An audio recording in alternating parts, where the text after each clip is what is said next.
This is E Dizzle Dog talking live from Mom's office. We have a special reunion episode of Just Do It because Alex is also in Mom's office. Oh, that's right. Coming at you hot and fresh out of Mom's office this week. The sound in here is amazing.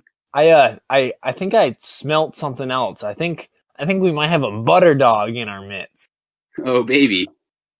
Yeah, it's coming to you live, not from Mom's office. It is Butter Dogs, the one and only, otherwise known as Jesse. Okay. Jesse, how's our field reporting going on out in Manchester? Has it descended into chaos yet? Do you want a real answer or a joke answer?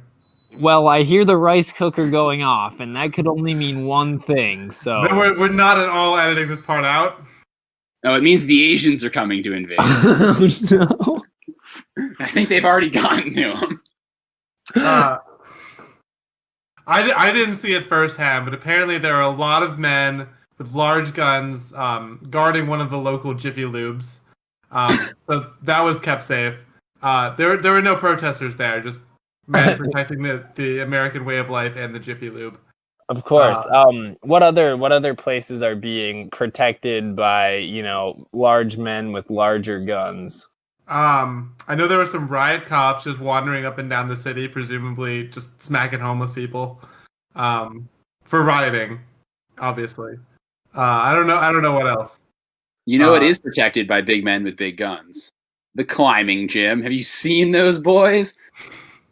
I mean, I'd say the best climbers are scrawny boys, but they got big guns, all right. They got those boulders. That's right. Just big old boulders on their arms. How else are they going to climb to the top of those? Well, I guess the boulderers don't go to the top of the mountains. But No. You go like 10 feet off the ground. That's the fun height, though. Let's see. Actually, I do believe that you left us a message on our last YouTube. Oh, yeah. So is this or is this not a podcast for family friendly? Oh, it's absolutely. It's a family friendly podcast. We support families and friends. All right, I'm not okay with that, so I'm gonna just executively decide right now that this specific episode of the podcast is not going to be family friendly. Oh no, it's going to get an R rating. And in comparison to what was said last time, I do endorse drinking. Oh, okay, that sounds about right. Eric, I don't know, man. I think it's a tall order, but I think we have to hop into our main topic. What do you think? I'm ready to get a crack-a-lackin' on this bad boy. Well, keep in mind, this is now a drink-friendly podcast, and the main topic has nothing to do with that. That is very unfortunate because I know our boy Butter Dogs needs to get lubed up with a nice glass of alcoholic beverage before he can get ready. Here's the thing about a can of Focal Banger. That stuff burns clean. I was recently on a 70-mile bike tour with my bro Butter Dogs, and I'm telling you, that stuff got us all the way into the Stowe parking lot. You hear alcohol is a primary fuel. It gets right into your liver. It burns hot. It burns clean. And the hops give it that little bit of kick when it comes out as farts. Oh, of course. You get a little propulsion action also. Yeah, a little bit of propulsion and just like a faint whiff so people know you were there. That's how you mark your territory without, It's called the sentence trail, I believe. All right, Alex, let's get listening to this bad boy. Like that big boulder that crashed down into the notch, we're going to unceremoniously roll into the main topic. So, yeah, it's a list, as always, Eric, at least for season 1 here. And the first 3 on the list are Automello, Hotchgall, and Rottech. Rottech. So are these... Jesse, feel free to chime in with any extra hints. Are these like weird kinds of hot pepper? What were you thinking, Eric? I was thinking brands. He said something about hot peppers. They are not hot pepper brands. Well, no, I meant I wish. Are they but we all know those are just owned by the Goya Corporation. That's true. No, but I'm saying are those different types of brands? No. I mean, maybe coincidentally, but not intentionally. All right. That works. So I'm going to need some more. Hit me. Okay, well, have you heard of the Helsingborn brand?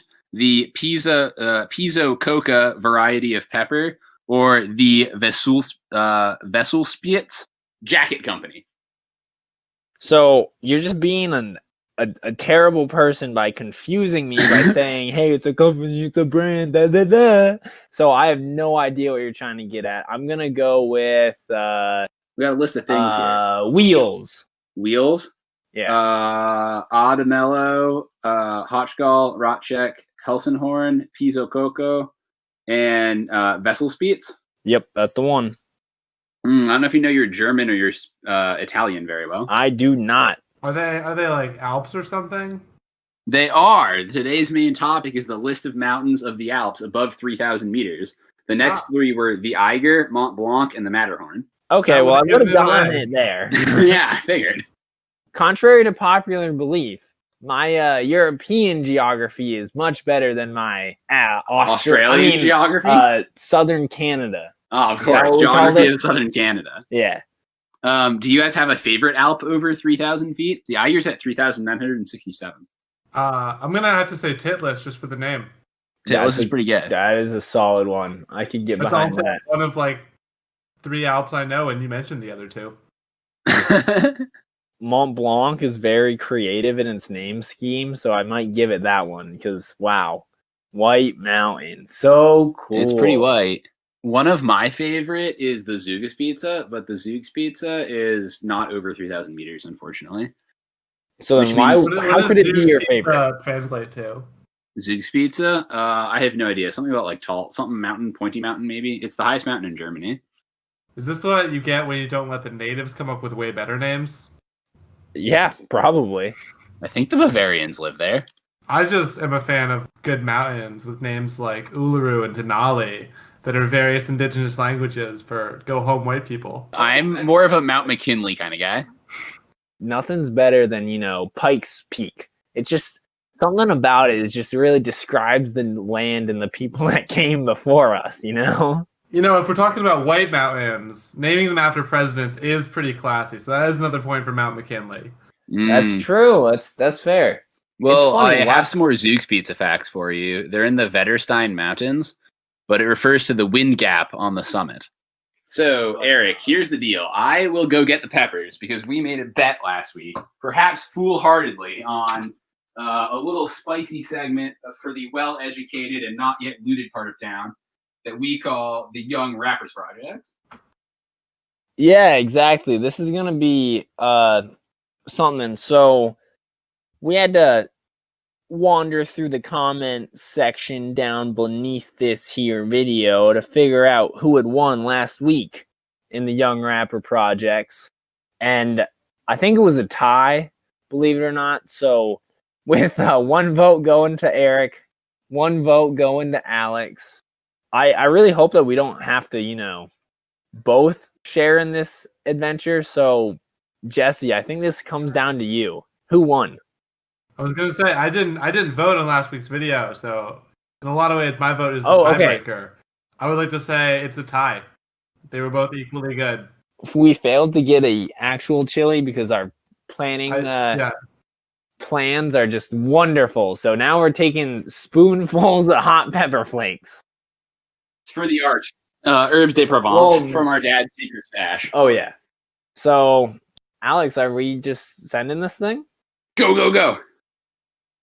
Oh! Oh! Oh! Oh!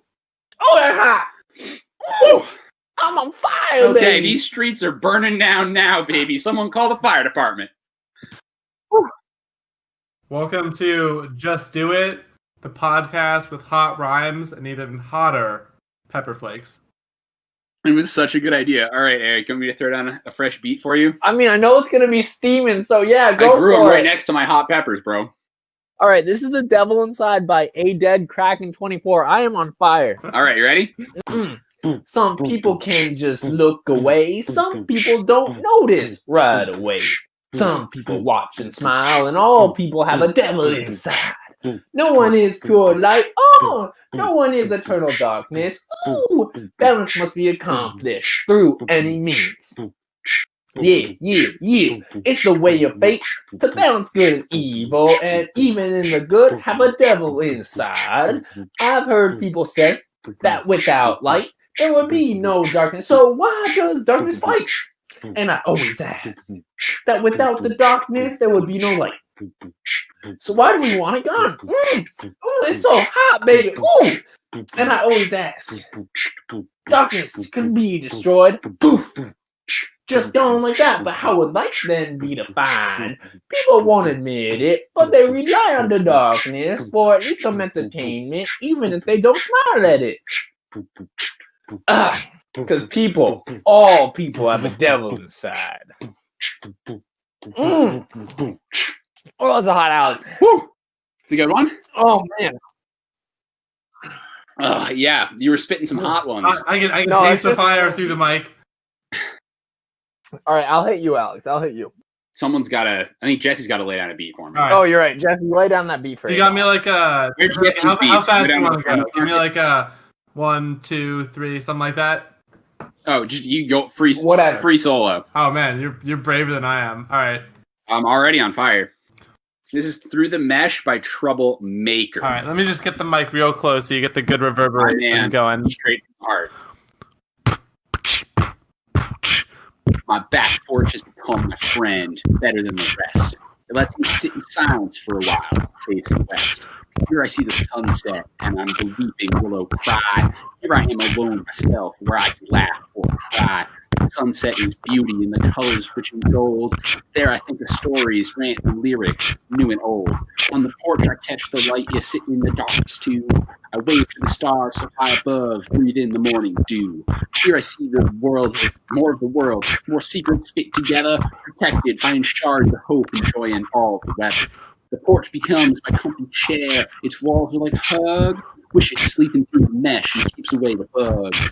On the porch with willow's tears, I find myself in rest. I say hello to who I am, all while facing west. Boom, through the mesh. Troublemaker. That was some hot fresh. I like the reverb. That was good stuff, man. I feel like it's gonna come through really clippy, but I think it was good. My man, Chip it. eating dog's in trouble. I am in trouble, that's for sure. Whew. Butter dogs, you got something hot and fresh? All right, this is Distance by Eli Smith. Maybe down All right. like a I'm spitting at that fire.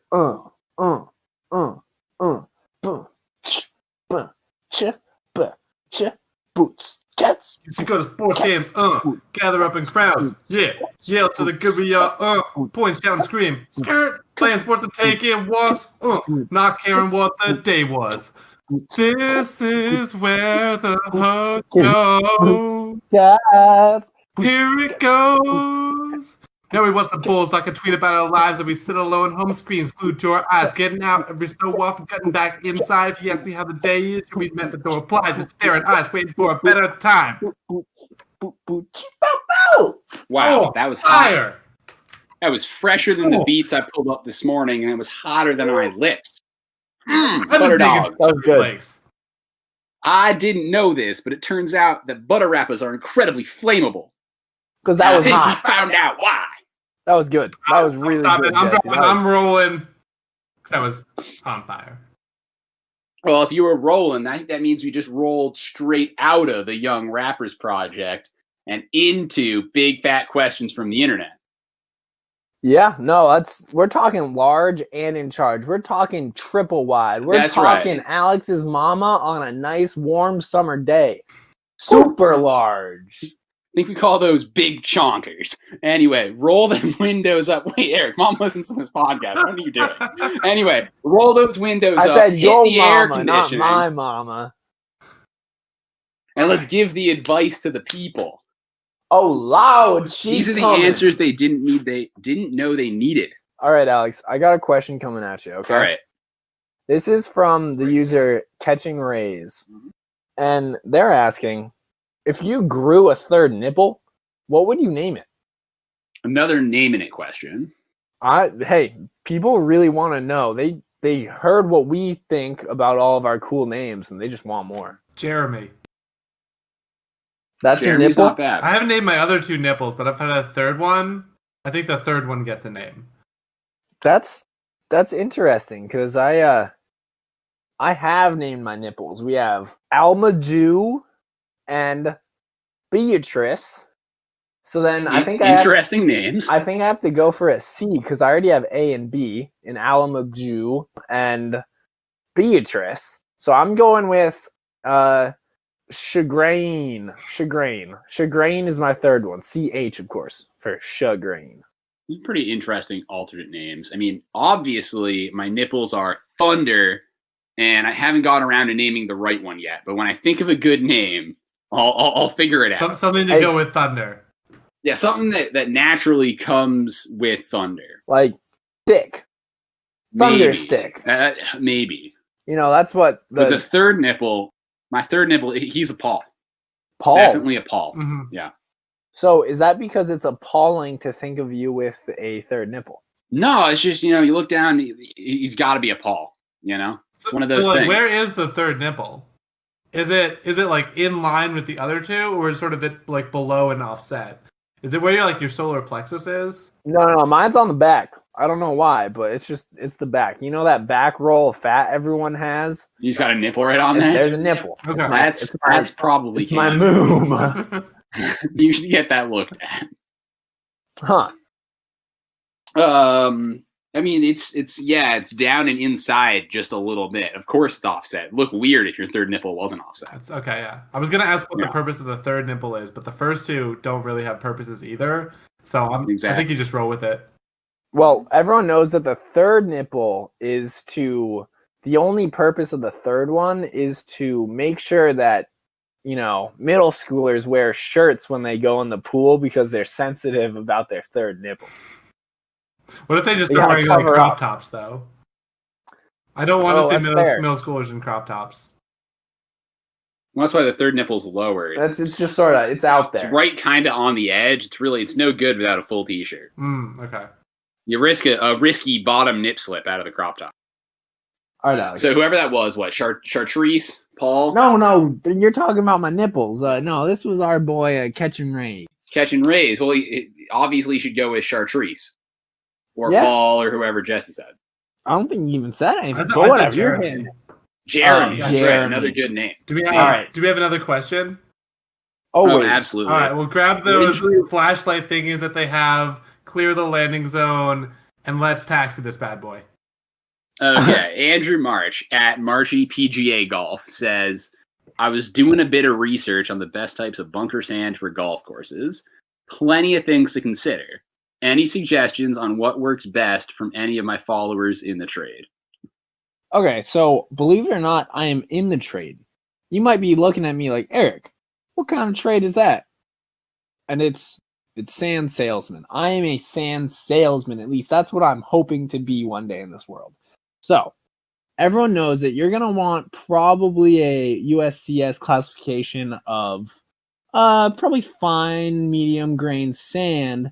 And you definitely don't want any organic material in that bad boy because that's just not good for chipping, of course. You're going to need it has to be very filtratable and have the water be able to seep through it quite easily because you don't want a hard, compact sand. So you try and have as little pore space as possible. You really want to find sand for that. And of course, you can't have any outlying cobbles or anything in there because that'll just hurt your club, especially when you're trying to get that perfect chip shot where you can just rim the cup on your out. I know me personally never end up in the sand because I'm just a great golf. I know Alex over here, he putts it from the bunkers because that's his only way out. And that's it. It's a tough go. So in your case, I'm thinking a sand that comes from none other than Canada. The Canadian quarries of Quebec, Quay. Quaspastus. You're thinking of Quaspastus. Yes, that's the one. Which is a lot like asbestos, because it is. But more quay. Sure. So it's good. It's good stuff. Well, Eric, this is very important. I'm in charge of redoing one of the holes over at the Essex Golf Course. Oh, yeah. Okay, it's the third par 3. Okay. Short one overly. It has 2 sand bunkers that are shortened up, and I want those to be light and airy, something that's not very penalizing. And then I want a very deep bunker just past the green where it's all about the atmosphere of the bunker, right? I want it to imbuke the feel of having sent your ball into Mordor and some other unescapable prison from which you shall never return. Something, Azkaban. yeah, something hellishly horrible like Azkaban, to the point where you need to drink an entire another beer right there to appease the gods, and just take the drop out of the bunker, or pack up your clubs and leave. So, what sort of sand would you recommend for that case? Okay, this one's gonna be really tough, but cement.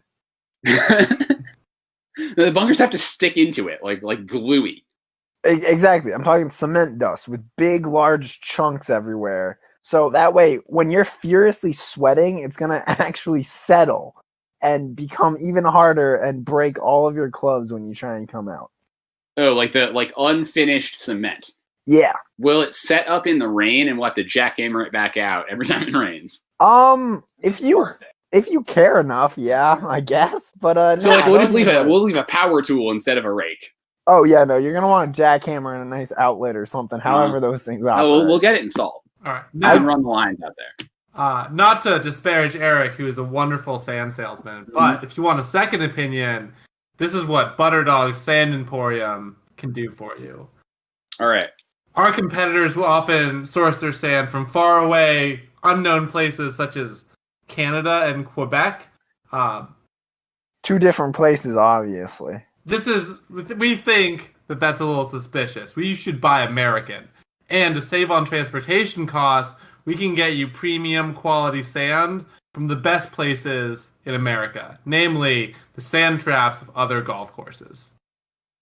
Now, for your question about a hellish environment, we're going to recommend our special premium mixture, which is 1/3 broken glass, 1/3 razor blades, and 1/3 just rust dust from the bottom of the screws. You know, I heard rust dust is actually really in right now, and it's hip. It really gives it a very Mad Max flavor to your golf course.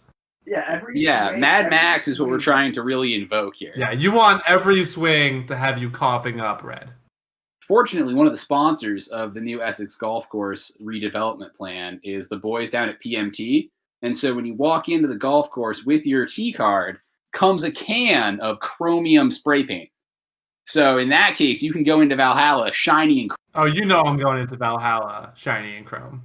I mean, really, talking about PMT, I think those boys have a question. Do they? Well, I mean, I think we have to wrap up here with Andrew Marsh, who fortunately has two separate competing golf course sand salespeople that he can ask right here on this podcast. Hey, come to me and I'll throw in a free pint of water.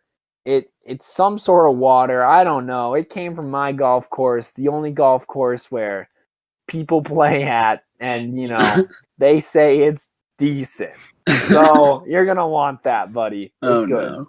And I would say come on down to Butterdog Sand Emporium, where if you buy 10 bunkers, we'll get you one free, but a smaller one. Lesser equal price. Not more than 10 feet on any side. I was going to say that 10th bunker is a, nuclear fallout bunker, right? Because I know Eric's Emporium's great at building those as well. I will defer to my competitor's expertise on that, actually. He's really good at it. Yeah, we keep nuking him, and he just keeps surviving. You think you can kill me? Right. I'm 1/8 cockroach, so watch out. You can't get me. I heard the Pimp My Tractor boys had a question, Eric. Yeah, so this is a heavy question. I'm gonna ask my boy, Eric Chromium Cassius boy guy man. All right. You listen to this? Yeah, I'm listening. All right. Are you sure?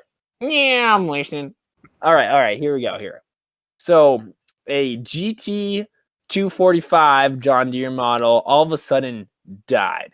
This man got a new seat, nice and cushy, mowed for 90 minutes, and then got off to open the fence door to mow the backyard. Like a day's work. Oh, yeah, like a day's work. And so, his quotes, I kept it running while I did this and got back on, put it in go, it went, and then it died. When I sit on the seat, it turns over. When I'm not sitting on the seat, it turns over. Shouldn't it not? Yes, it has gas, but just in case, I bought more, so that it's even harder to push now that it's really full of gas. I've had it for 11 years and has 488 hours. Oh, that's damn down. That sounds pretty old right there. Yeah, I know, right? And the belt seems tight. It just had a tune-up. Oil is good. New air filter, new fuel filter, new spark plugs, new blades. Help, please. Well, if I've seen a GT245 from John Deere, and I have at least twice, that they're fickle. They're real fickle. And I mean, I don't know what you got to do. What you want to do is obviously upgrade to the PMT E, B, C, D, E, F, G, H, S 356, because it's just one better all around. And yeah, you're going to be there and you're going to love it. And we will take your old hunk of junk, that GT245, and trade it in for, of course, our superior model, where it's going to turn over whenever you want. You're going to look at it and you're going to say, turn on. And it's going to be like, turning on. And by that, I mean turning over. And, you know, that whole weird thing about sitting on the seat, that's some safety precaution. Like, come on. Who needs safety when you can be looking fast and feeling fast with our brand new supercharged chrome engine? How many cup holders are on that engine armchair of yours? 64. That's the perfect number of cup holders. See, I think we really need to get to the root of the problem of our man's cause and why his John Deere died. First of all, this is a very easy fix. He drove by too many bunkers that had previously been served by Eric DeWitt's sand contract. This is libel and slander, and I will not have Turns it. out that concrete dust and asbestos is very bad for the air intake of lawn mowing. No. Asbestos is what keeps me going. I have a spoonful every night. That's how I'm so old and raspy at the ripe old age of 17. And why we have to keep you locked up because of your incredibly increased risk for coronavirus. Your lungs are like Swiss cheese. Lungs, I haven't heard of those things since, 84. The doctors say you're smoking a pack a day, but we all know it's a lot more than that. I'm looking at 47 now. It's the only thing that can keep me out on the fields and working with my chromed up vehicles. My babies, if you will. That's all I gotta say. I am appalled that you think that it's that good old-fashioned American Eric guy that's selling his cement bunkers. Either way, you bring that thing down on a PMT, we'll put in a diagnostic system, runs on MX Linux, and we'll chrome the tires just for the price of the fuel filter change and fuel flush. You bet. We do not shortchange our customers. We love our customers. In fact, I'm going to love them so hard that they might die from all the loving I'm giving them. Please stop. This is an R-rated podcast. It does not need to be an X-rated podcast. Please tone down the loving.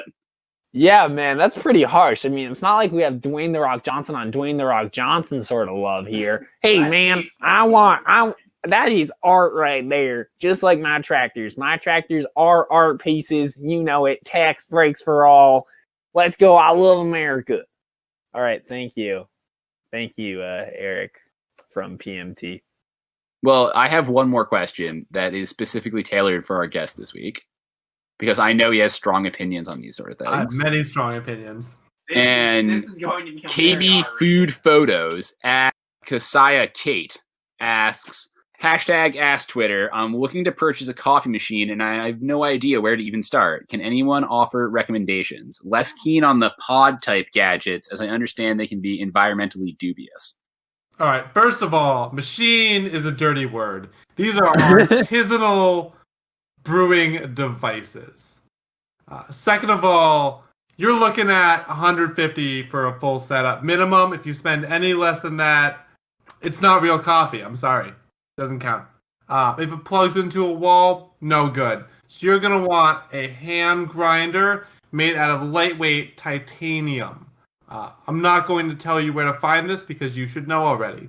And you're going to make sure this has a Burr grinder. It's named after Aaron Burr, who notably shot Alexander Hamilton, because this Burr grinder will shoot your beans to the perfect size. That makes sense. I can see the similarities already.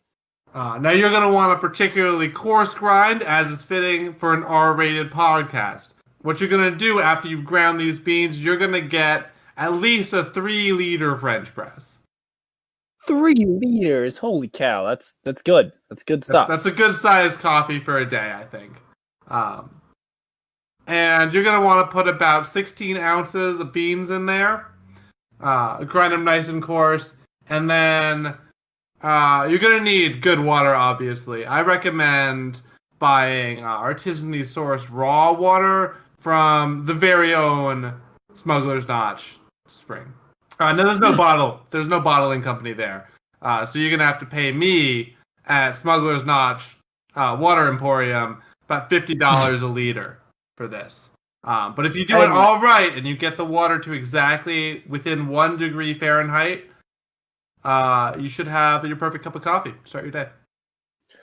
I was gonna say, like, how perfect coffee is this? Like, I've heard that you will settle to a Stowe spring water for this instead of Smugs, but like, can you really compare those two? That is libel and slander. I drink nothing less than the best, sir. All right, that's fair. That's good.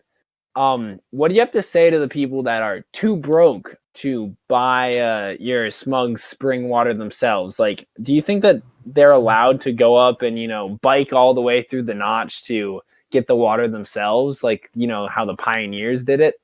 If they're willing to bike up to the notch, like the pioneers did, I think I'll take a generous $10 off. Yeah. Okay, you're still selling up there. Well, yeah, they don't have to pay the distribution fee. Yeah. Oh, that makes sense. If they bring their own bottle, it has to be a good bottle. I only fill the best bottles. Bring their own bottle, I'll knock another 10 off. And I'm being real generous with that. That's a losing bargain for me. Steal. Yeah, I'd have to say you're probably losing money on that one. We already got the water and the beans ground up. Now what are we gonna do? Well, you're gonna have to heat the water. Past this? You're gonna have to heat the water. See. Right. And you're gonna look at a temperature of about 201.5 degrees Fahrenheit. If you get to 202, you obviously burn the beans. And 201 just doesn't extract the full flavor, and you're leaving caffeine on the table at that temperature, which is no good. That's a hate crime, I've heard. Now you may be wondering, how do I heat this water up exactly? I am wondering that. So you got options here. There are bad options and there are good options. So you could do something like an electric kettle, but we all know the electric ionizes the water and interacts with the 5G rays, and we just don't know what that does. Out of our lab experiments, a frog turned gay. You don't know. I have heard reports of gay frogs being the cause of improper coffee etiquette. Here's what you're gonna want to do. You're gonna want to get an axe, and you're gonna want to fell a tree yourself. Just knock that bad boy down. Doesn't matter where it is. State land, no one's watching. Knock that bad boy down. Build yourself a fire. Heat that water up over the fire. Remember to get within half a degree of that 201.5 mark. Pour that over your beans. Wait for 5 minutes exactly, and pour yourself a cup of coffee. And that's how I start my day.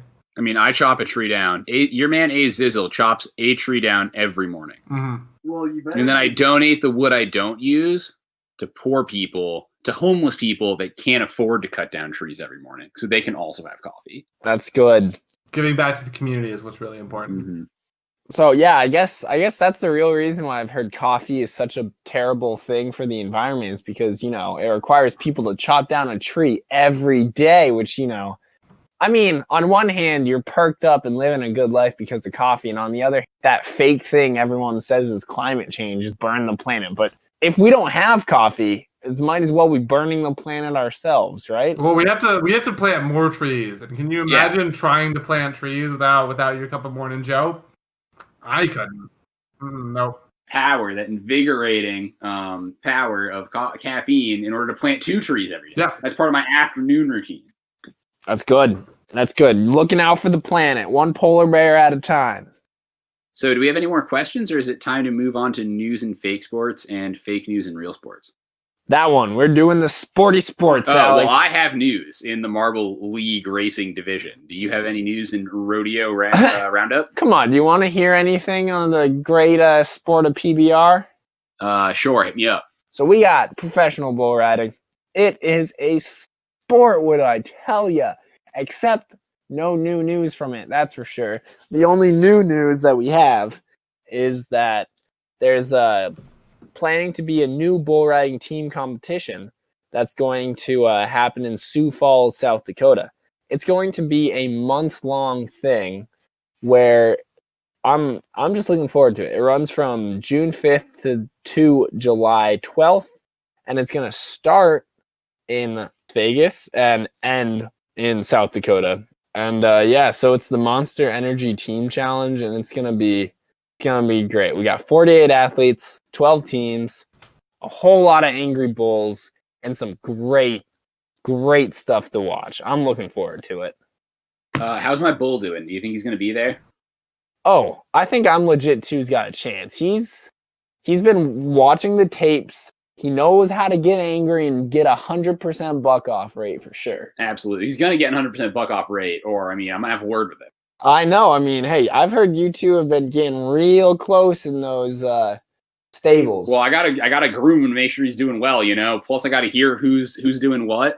And don't let this get out. I know we are a nationally syndicated publishing company.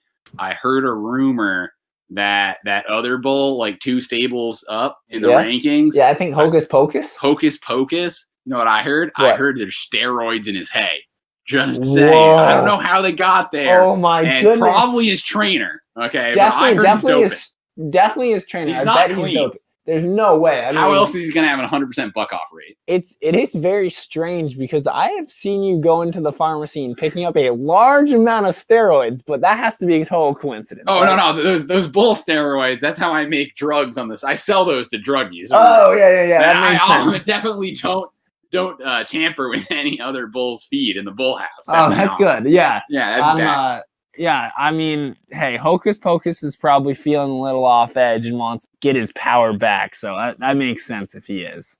So in marble racing, as we all know, very important and time-honored tradition, especially during the coronavirus, as all other sports are sadly on pause, but it turns out that marbles can't get coronavirus. The Cavendale Cup, 6 teams, last one standing. Unfortunately, one of them has already been eliminated in the first event, and that was the funnel spin. It was to see how long you could stay up spinning. It's all about how long lasting your marbles can be. And the order of the teams currently is the Grays of Glory, Team Purity, Dairy Dash, the Freshers, Semi Skimmers, and Milky Madness, who was unfortunately eliminated. So look for Grays of Glory, Team Purity, Dairy Dash, the Freshies, and the Semi Skimmers to come busting out next week. Is it try and stay fresh? I was gonna say, is it also a funnel thing? I don't know. I have no idea what the event is next. I'm just some other marble endurance racing event. That's good. It's just good that Jesse wasn't there, because I know I've heard that he doesn't keep it up very long. No comment. No comment. I don't want this to turn into an X-rated podcast. Yeah. What are you talking about? I've heard that the marbles you trade just, can't keep it up. They peter out too quick. They're fast for sure. It's all about getting through the course as fast as you can. Those balls of chaos. Those are Jonahs Marbles. You can watch my marbles, and they move quick, but they're satisfying, let me tell you. Yeah, is that all your marble news? That's all my marble news, yeah, from the tippity top of the Matterhorn all the way down to the sea level. I'm starting up my own fake sport. It's gonna be river trudging. So look for. How does one river trudge? So river trudging is a sport because of the coronavirus. We're all trying to distant, and we all know there's nothing more distant than random rivers that run up and down America. Oh yeah, that's for sure. And you can't be on a boat, obviously. What with the environment being destroyed from cutting down all those trees. So we're gonna do this the old-fashioned way on foot. The way you river trudge is you get a backpack, you get your river trudging stick, and you just start trudging up that river. Now, I know what you may be thinking. Doesn't it get deep sometimes? And, like, if it goes over your head, what happens? Well, there's a lot of... we're still trying to flesh out the rules, but currently we're thinking just strap cinder blocks on our feet and see how that goes. There's no way that could go wrong. I mean, I've heard that that's how they used to do in the olden days, and if you can't do it now, well, then it really shows how weak society has become. Mm-hmm. So our listeners should really be keeping their eyes peeled for vloggers posting their river trudging escapades to see which rivers they may trudge in the fastest amount of time, presumably. And we'd also appreciate it. New season trying to get started up. We get a shout out next Real Sports, Fake Sports, Real News, Fake News. One of those. Yeah. Take your pick. All right. So river trudging. How many personal first trudges do you have, or FTs as they're called in business? Oh, I've been river trudging for nigh on 15 years now. I've been the first person to river trudge the Missouri River, the Snake River, the Browns River, you name it. I currently hold the world's fastest trudge up the Winooski River all the way to the source, which is where the Smuggler's Notch water bottling company is, actually. You tap on the building. That's the top tap out point. Mm-hmm. Oh, yeah. Yeah, no, I definitely don't have any records. I'm still a newbie in this wild sport, but hopefully one day I can trudge with the best of them. We got a lot of new people looking to break into it. It's a hot up and coming sport, river trudging. I heard that the mecca of river trudging was Zion National Park. They had some of the best rivers to trudge. Well, Zion's good, but it's no Zoyne. Zoyne National Park is where we finish our river trudge across America event with a 10-mile trudge up the Virgin River. Mm. And let me tell you, that river, it ain't going to be a virgin by the time we're done with it. By the time you've trudged all the way through it? Oh, yeah. Oh boy. You're going to massage all over that thing? We are going hard and long. Just like the canyons in Zoyne. And deep. Just like the canyon. Extra. Is it time to thank our sponsors? Wait, we still have those, even in an R-rated podcast? Well, I mean, I guess. Are not sponsors. Mom's Office. We're in it right now, recording for what looks to be the end of season 1. And holy cow, thank you, Mom's Office, for supporting us through all of these hard times, wonderful inside jokes, and supplying our listeners with a beautiful sound quality that you can only get in Mom's Office. Yeah, look for a new format in next week's pod with the Dewey Bros. We're going to be mixing up some things, keeping it fresh for season 2, and an all-new title card. I'd like to thank Third Nips, because everyone's got a third nip, and maybe it's time that we free the third nip. Third Nips. Hashtag FTTP. Yeah. I'd like to thank our trustworthy sponsor, Maple Creamies. Hey, man. How's it going over there? Oh, it's fine. But I need a pick-me-up. Pick me up? Well, I just use a Maple Creamy. Heck yeah, bro. I need a Maple Creamy. Yum, yum, yum, yum, yum, yum. I need to thank Butterdog Sand Emporium. Buy 10 bunkers, get the 11th slightly smaller bunker free. No refund. And of course, his competitor, Eric Sand Enthusiastic Emporium, who, they'll do something. That's it. Huh? If you have mesothelioma, please do not call. Artisanally brewed Burly Man's coffee the man drink. Not for women. Misogyny in its finest. We would also like to thank our sponsor, Misogyny. Also not for women. Okay, thank you for that one, Butter Dog. Thanks for having me on the show. Yeah, thanks for stopping It's by. been a pleasure. All right, with that, it's time to sign off on the first season of Just Do It, a Dewey Brothers podcast. I'm Alex, I'm Eric. and for the love of God, man, Just send it. hey, we can be as misogynistic as we want now. We're past the credit. Now? Whoa. Yeah, you're right. I hate women. Women deserve to die. Oh, that's making me edit. Too bad what he doesn't know is that I'm gonna edit this. All right, Craig. Thanks for all your support. Craig, stop spying on us, you weirdo. All right. Edit this until this is a pro-feminist podcast to fit the current moment. I say ship it.